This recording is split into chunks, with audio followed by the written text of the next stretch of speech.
acceptent la romanité et qui acceptent de rendre. Non, mais l'Empire, c'est l'Empire ottoman. Non, mais il y a des empires à tous les niveaux. Non, pas dans les empires. L'Empire austro-hongrois, je peux vous assurer que l'Empire L'Empire, c'est pas la mixité républicaine, l'Empire. L'Empire, c'est pas le bordel, il y a une hiérarchie, il y a une noblesse, chacun à sa place. Oh, mais vous plaisantez. Si, mais je suis désolé, je me porte complètement en faux contre vous. D'ailleurs, notre ami, un empire, c'est au contraire une très grande diversité. Il n'y a pas des gens qui déambulent de n'importe où. Mais non, mais. Dans l'Empire. Oh, écoutez, même l'Empire romain a été. L'Empire romain, surtout le romain. C'est-à-dire que les mecs qui sont en Afrique, qui sont en Asie, qui sont machin, il est relié à une société, une famille, un machin, il a un pouvoir ou pas, selon sa position sociale, et il fait son devoir. S'il ne fait pas son devoir, Est-ce que vous pouvez me laisser parler? Parce que là vous abusez complètement. Là. L'Empire, prenez l'Empire franc. L'Empire anglais, il était extrêmement diversifié dans ses composantes.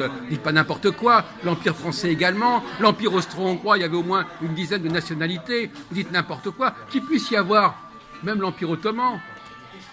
Qu'est-ce que ça veut dire, ça? C'est n'importe quoi. Non, mais vous dites n'importe quoi, je vous le dis très franchement.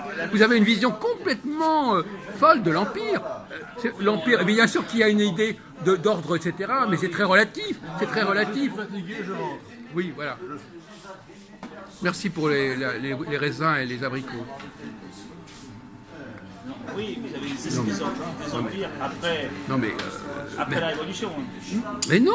Non, mais les empires, pas l'anglais français, c'est les empires coloniaux. C'est pas pareil que l'empire romain ou l'empire ottoman.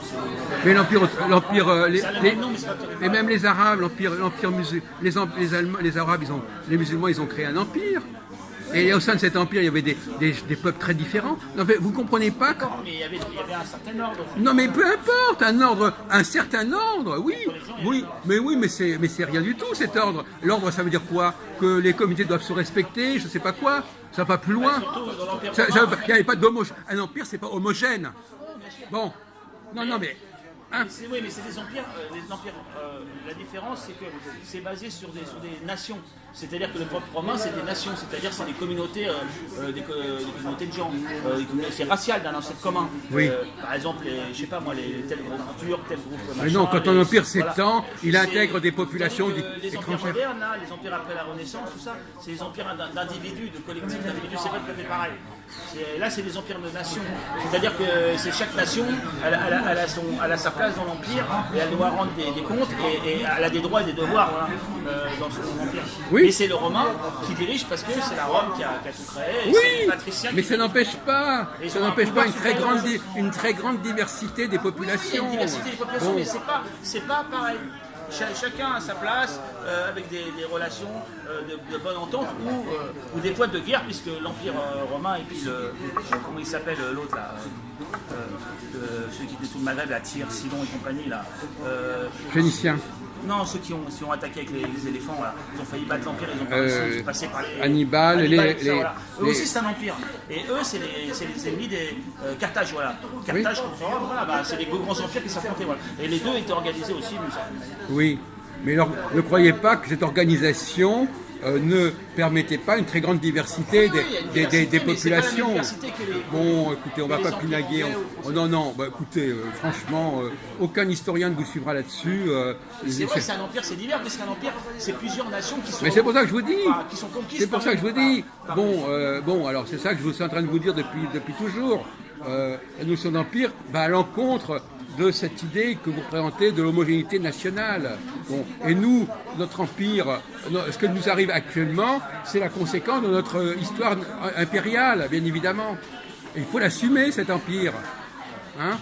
Bon, nous avons voulu nous étendre au-delà des mers, intégrer des populations qui n'étaient pas chrétiennes, oui ou non?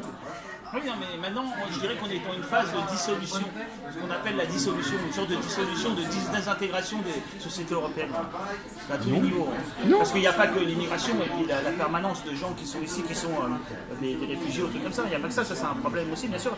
Mais il n'y a pas que ça. Il y a aussi les mœurs sexuelles. Il n'y a plus de mariage, il y a l'homosexualité qui est reconnue, plein de choses qui sont une dissolution aussi des mœurs. Voilà. Je vous rappelle quand même, au cas où vous auriez oublié, c'est que les femmes ne fonctionnent pas comme les hommes, qu'elles n'ont pas les mêmes valeurs. Alors, n'oubliez jamais, quand vous réfléchissez sur la diversité, que la première diversité, c'est celle-là, et que les mentalités ne sont pas les mêmes.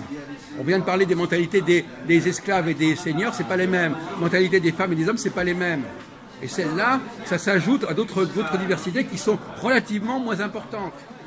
Les vraies diversités, les vraies dialectiques, ce sont celles-là. Donc, quand vous parlez, moi, ça me fait rigoler. Il y a beaucoup plus de similitudes entre des hommes de races différentes qu'entre des hommes et des femmes de la même race, etc. Donc voilà, et de la même façon qu'il y a beaucoup plus de similitudes entre l'élite de tel et tel pays et tel autre pays qu'entre l'élite et le peuple d'un même pays. Oui, non, mais ce que je disais, c'est qu'il y avait une sorte d'écroulement, voilà, d'écroulement généralisé, une sorte de dissolution. Je sais pas, je comprends. Enfin, c'est bon. Comment dire, d'effondrement. Voilà. Oui. Enfin, moi, je répète tout à l'heure, c'est un fantasme, c'est le fantasme des dominés qui veulent, voilà. Bon. D'effondrement, mais à tous les niveaux, même économique, même socio, moral, culturel, racial. Et puis d'abord, je vais vous dire une chose. Et qu'est-ce que voilà, et moral, voilà, et sexuel. Oui. Non, mais d'abord, on ne fait pas de réflexion historique à la petite semaine. Et l'Empire romain, le fameux empire, lui aussi s'est écroulé. Et c'est des barbares qui ont repris ce qu'ils appellent les barbares, c'est les germaniques, c'est-à-dire en fait nos ancêtres à nous plus ou moins, bah oui. À nous les Européens, oui. De l'Ouest et de l'Est, c'est les germaniques, germano-slaves, germano-celtes, mais bon, la grande famille là, et c'est eux qui ont pris la suite des Romains. Et alors? Et le Rome, elle a subi une sorte de décadence, et après un repli communautaire, comme il y a maintenant, là, on a le même cheminement, mais c'est pas avec le même peuple, c'est pas la même religion, il y a des similitudes entre le haut Moyen-Âge et l'Empire, la fin de l'Empire, et la création de la féodalité. C'est-à-dire que c'est la barbarie, et ensuite il y a des gens qui se regroupent dans des fortifications et qui résistent, qui se défendent contre la barbarie. Et apparemment, ce qui va se passer là, ça va être quelque chose de similaire avec l'Occident. Il va y avoir quelque chose de similaire à la décadence de l'Empire romain. Dans différents pays, il y aura des mouvements, d'affrontements entre des groupes, des machins. Et c'est ce qui va arriver. Mais ces périodes-là sont très dures à vivre. C'est pour ça que je ne suis pas tout à fait joyeux, hein, parce que c'est très très grave. Hein. Ces périodes de transformation, là. Quand on passe d'un certain ordre à un autre, il y a une transformation, c'est dur. Il y a des blessés, des morts, des trucs très graves qui se passent. Et déjà, ça commence avec on peut voir tous les niveaux, là. Et c'est pas réjouissant. Et il faut pouvoir le supporter. Vous êtes assez vieux, vous n'avez peut-être pas tout. Moi, je suis pas très jeune non plus, mais ceux qui sont jeunes, c'est pas réjouissant. Parce qu'il va vraiment avoir des choses très graves qui vont se passer, à mon avis. Mais enfin, peut-être que... Enfin, non, je peux pas me tromper, puisque les choses sont tellement avancées qu'elles sont là. On peut pas dire que je me trompe, parce que là, on les voit déjà. Donc, voilà, les choses sont là. Attendez une seconde, excusez-moi, mon cher Jean-Paul.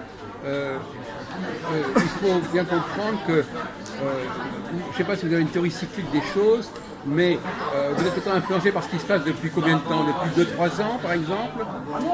La dissolution, ça date à peu près de la Première Guerre mondiale, on va dire. On va dire que ça remonte même avant. Ah bah, en tout cas, l'Europe, elle s'est faite depuis, entre parenthèses. Hein. Oui, l'Union européenne, elle s'est faite depuis, donc vous parlez de dissolution, là j'appelle pas ça une dissolution, la construction de l'Europe. Enfin, c'est quand même pas la panacée non plus. Hein.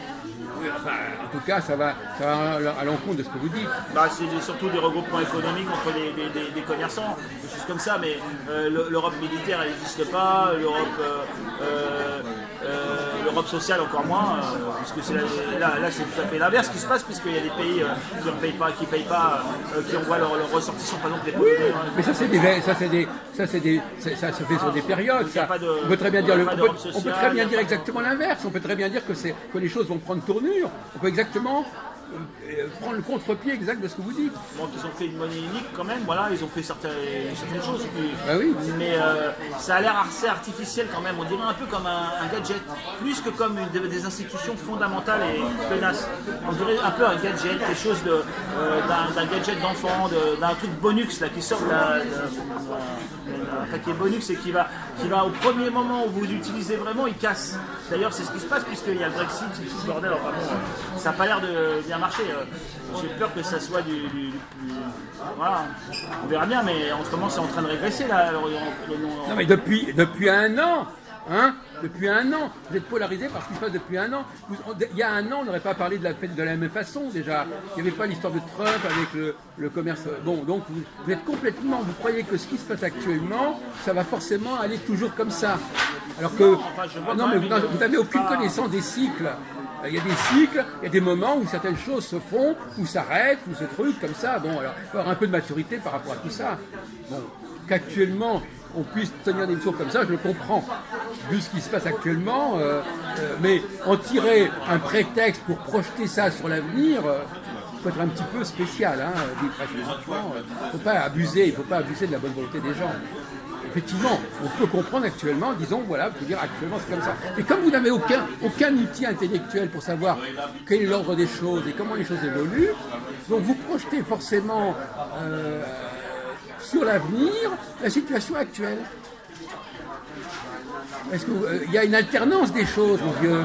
Il y a des choses, tantôt ça va dans un sens, tantôt ça va dans l'autre, tantôt ça va vers l'unité, centrifuge, tantôt ça va vers centripète, etc. C'est pas dans l'humanité, elle fonctionnerait plus depuis longtemps. Tous les êtres qui commencent, ils doivent finir. Et les hommes, ils ont plusieurs cycles dans leur vie. Pourtant, à un moment, ils vont mourir. Vous m'avez déjà fait ça. On a déjà et fait donc, la société, c'est quoi? C'est un ensemble d'hommes. Donc, il y a une société aussi, elle meurt. À part la juive, la vôtre, parce qu'elle est particulière et qu'elle a un rôle à jouer de manière théologique jusqu'à la fin des temps. Et donc, ils jouent un rôle dans plusieurs camps à différentes périodes. Et eux, ils restent, mais ils sont restés de l'Antiquité. Mais tous les peuples de l'Antiquité sont transformés, sont morts ou sont disparus. Les Grecs, les Arabes, même les Arabes, les anciens Arabes, c'est pas les mêmes que maintenant. Il y a les Perses, tout ça. Les Égyptiens. Voilà. Donc les sociétés, ils naissent et ils meurent, comme les hommes. Et, ça vous avez et la juive va mourir aussi un jour, mais seulement elle joue un rôle particulier, donc elle dure plus longtemps dans le temps, jusqu'à la fin, voilà, mais à la fin, elle aura plus d'existence, puisqu'à la fin, ça sera la fin. Elle va jouer un rôle jusqu'à un certain point. Vous avez déjà tenu on a déjà enregistré une vidéo avec ça. On est d'accord que l'être humain, comme l'être social, il meurt, il naît, il vit, il meurt. Et il suit des cycles, bien sûr. Il y a une loi cyclique, et ça c'est vrai. Il faut bien la définir, mais ça n'empêche pas sa mort. Hein. Parmi les... Attendez, excusez-moi, je récapitule ce qu'on a dit tout à l'heure. L'esclave, il projette la fin des choses, il projette la mort de la... voilà. Vous rentrez complètement dans le discours de l'esclave. Voilà. C'est le discours de l'esclave qui imagine que tout va s'écrouler. Voilà, c'est le prophétisme de l'esclave. Mais bon, on va